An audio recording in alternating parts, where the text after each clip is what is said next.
What's behind each decadent bite of a macaron? Simple, the perfect meringue.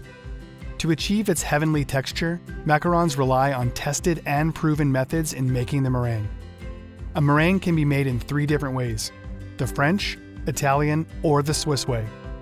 Let's take a dive into each method to see which one produces the results you want. It's not a mystery why this is the most used method in recipes. It creates that distinct, delicate filling that melts in your mouth. This method is perhaps the most reliable and quickest one to do. This method is highly recommended for the casual baker because it uses equipment that most bakers already have in their kitchen. You only need 4 things: a mixer, egg whites, sugar, and a clean bowl. To make it even easier, all the ingredients are combined in the same bowl.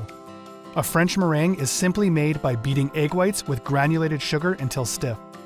Some bakers prefer the Italian method since it is thought to be more trustworthy than the French, but it will not yield a macaron with the same taste and texture.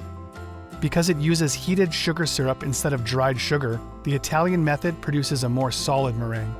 This method requires extra attention and effort. You would need a candy thermometer to keep track of the temperature of the sugar syrup, as well as an extra set of hands.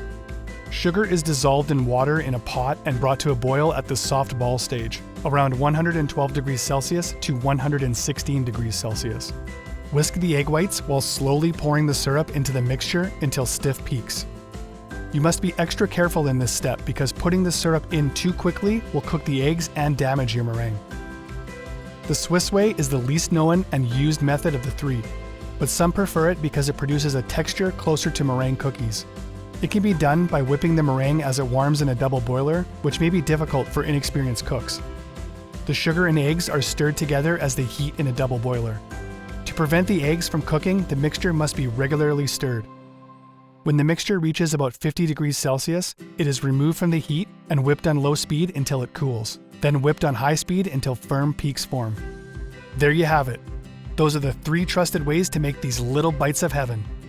Which method do you think is best for you? Share us your thoughts in the comments below.